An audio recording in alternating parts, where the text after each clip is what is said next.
is 0044. Lieutenant Colonel Wendell Salandy.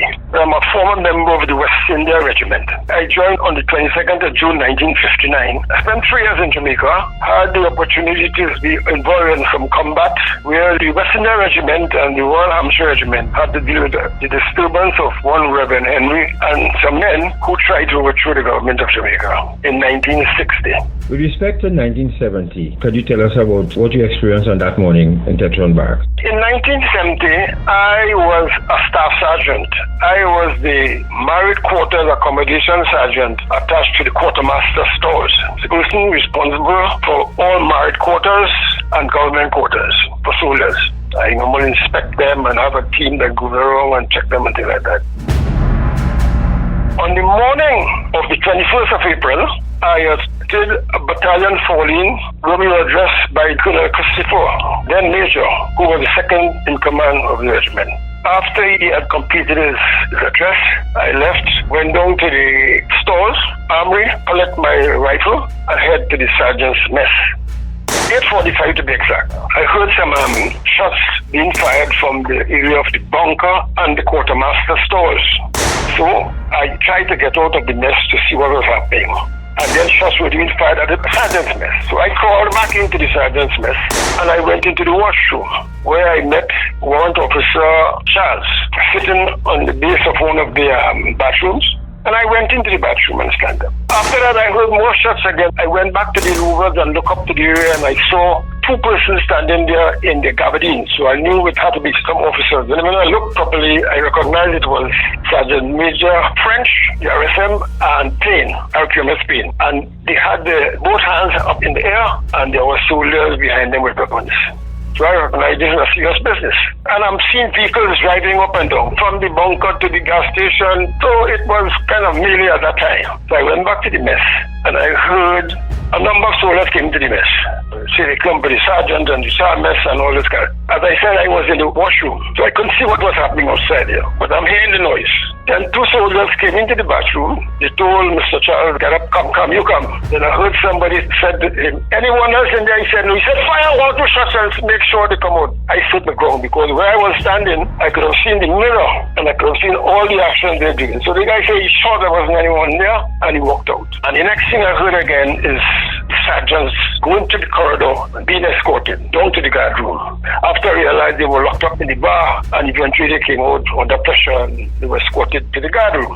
A few minutes after, I saw a lot of vehicles driving up and down, forming a convoy right in front of the guard room, going back to the medical room. I say, but this thing getting serious. Every time I look, I see it getting more serious. Then I saw the vehicles left. I made out one of the drivers were Mahmoud. They left and they went up, leaving Tetro. Then I heard some heavy gunfire. And then I saw people coming back down to Tetro. They running, coming back down to Tetro. I said, what the hell of a thing is this?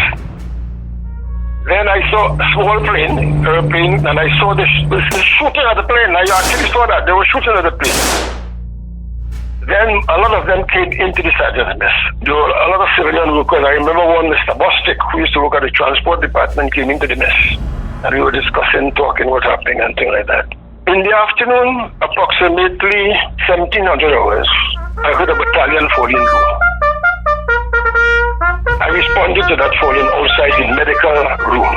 They had approximately 100 and something to 200 men. Lassell and Shah were present. And Lassell said, I remember him saying quite clearly, all who want to go and help black brothers in Port Spain, falling on his right, and who against them, falling on the left. He repeated a second time. I was leaning on a post and I moved forward. I said, sir, I am not with you all. I am not in this thing. I heard at the time a machine gun cocked. And I looked and I saw who cocked the gun too. And I walked away. And then Mr. Shah was standing there.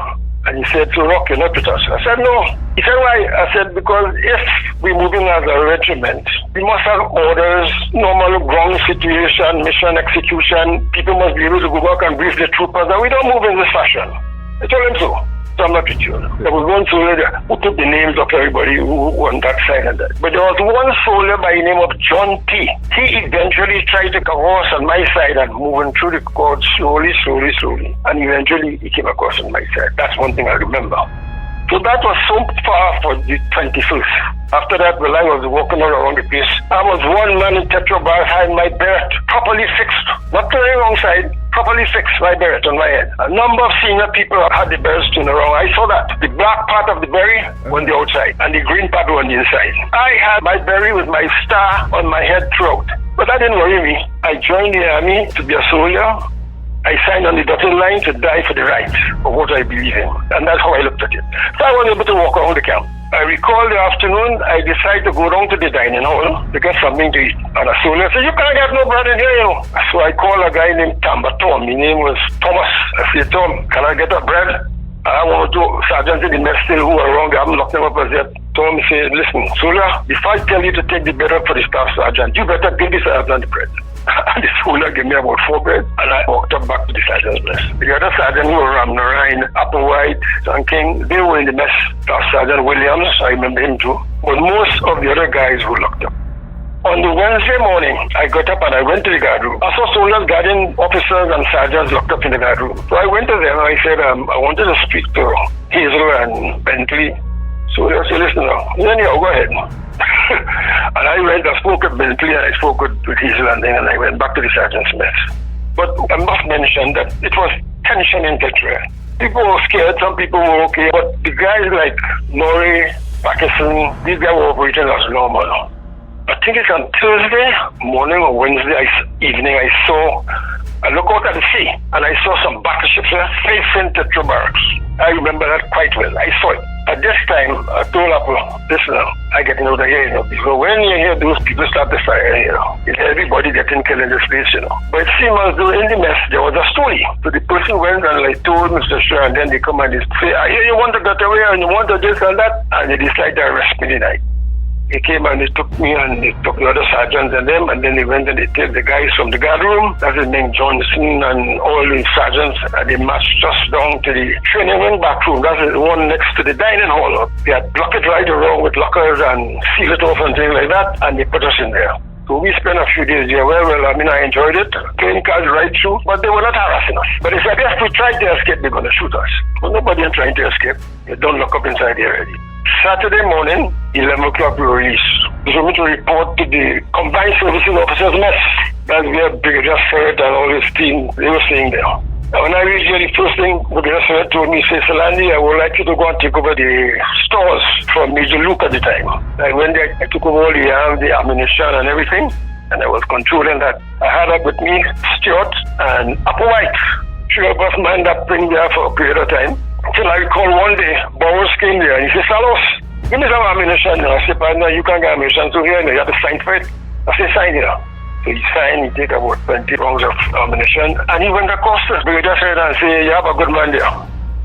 No, you went to trial as a witness. I sat on every court-martial with Dan Juma, Mills O'Dewey, who was the judge advocate, and all these people.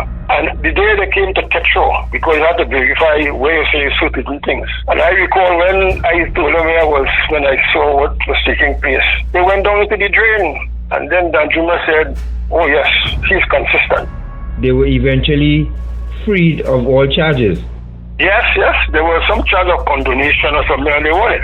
How did you feel about that? Well, I was cool, because I am a soldier. Every time I saw a man do something, I write it down on a piece of paper, And then I went and divided them based on that. This is fact. Every person I caught, I had to go and touch them in court. A lot of soldiers say, when we come from here, we're going to kill the grass on your lawn and all you. And I wasn't worried about that. Up to now, they'll come back and kill the grass on my lawn. Because I know I was speaking the truth. So that was my role really in the thing, That was my role in 1970. And as I always say, if it happens again, I'll do the same thing. Now, do you think that these events of 1970 should be recorded? I personally believe so, and I thought what you are doing there, if everybody speak the truth of the part they played, one can put it in an order of sequence, and you will tell the story, what transpired. And that will be very good. I will support that 100%, because that's history, That is history of Trinidad and Tobago.